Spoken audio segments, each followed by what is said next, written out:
If we define a rule in our game model, how do we know whether it should be the main principle, sub-principle, or sub-sub-principle? That's indeed a very good question, so let's clarify it.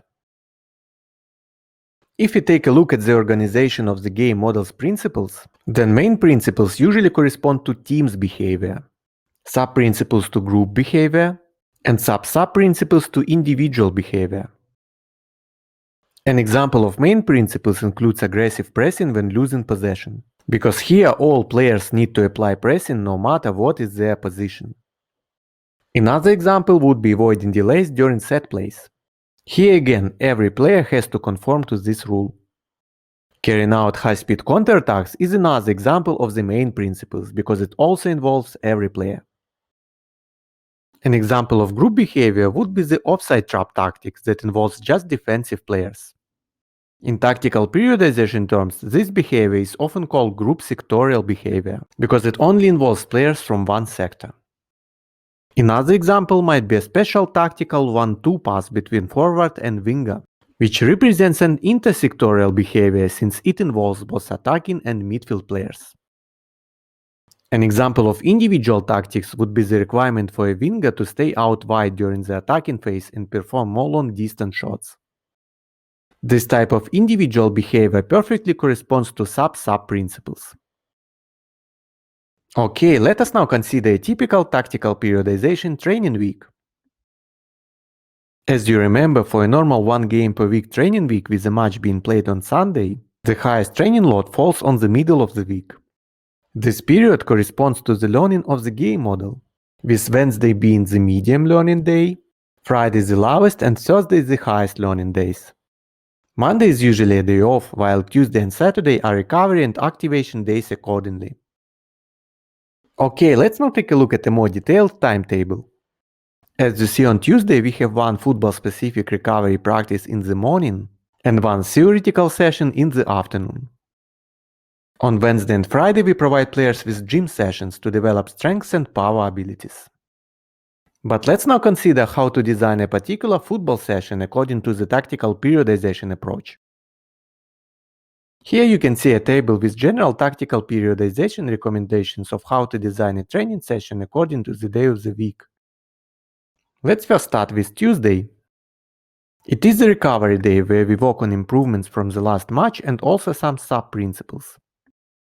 On this day, exercises should comprise medium or large training area and number of players. Exercises need to be discontinuous and short in duration, from 30 seconds to 3 minutes maximum. Game actions need to be performed with high tension but rarely and with long rest periods. Tuesday exercises have to be of low complexity and incorporate lots of enthusiasm. Let's now have a look at an example of Tuesday's drill.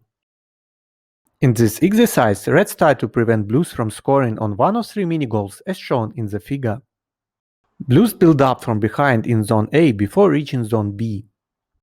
In Zone A, the ball must be passed into all 5 channels before Blues can proceed to Zone B. In Zone B, Blues get 2 points if they score on the middle goal and 1 point if they score on one of the side goals. All in all, Blues have only 20 seconds for Zone A and 40 seconds for Zone B, so the ball must be moved very quickly. Our regular players might be positioned in Zone A so they get plenty of rest after performing a pass. Whereas substitute players who haven't got enough playing time should mainly perform in Zone B. As you see, this practice perfectly corresponds to Tuesday requirements. Here we have large number of players and large playing area. The duration of a drill is 1 minute maximum, and the actions are infrequent with relatively long rest periods. The following sub-principles are trained in this practice: fast build-up using the whole width of the pitch, and timing runs in behind the opponent's defensive line. Okay, that's what about our first recovery practice on Tuesday. Let's now have a look at Wednesday's training session. Wednesday is a so-called strength day where a small number of players have to play in a small area. On this day, actions are performed very often with the highest possible muscle tension. This can be achieved with the need to do a lot of shots, jumps, and changes of directions. The overall duration of a session should be at least 90 minutes. Let's now take a look at an example of a Wednesday's drill. As shown in the figure on the left, Blues try to maintain possession against 3 yellow players in Zone 1. They need to complete 5 passes and switch the play to the Reds in Zone 2. Reds behave in the same way by trying to complete 5 passes and switch the play back to Blues. Yellow players try to win the ball and score. Once the ball is won, the fourth player is allowed to enter the zone to support his teammates in the attempt to score. As you see here, we have a small playing area with a small number of players. Players have to perform lots of shots and changes of directions that need to be executed with the highest possible muscle tension. In this practice, we train the following sub-principles: the application of pressing in the ball area and preventing the opponent from playing vertical passes. But we also train the following sub-principles: the use of communication while pressing and closing the possible passing lanes. These two are just individual tactics, so perfectly correspond to sub-principles.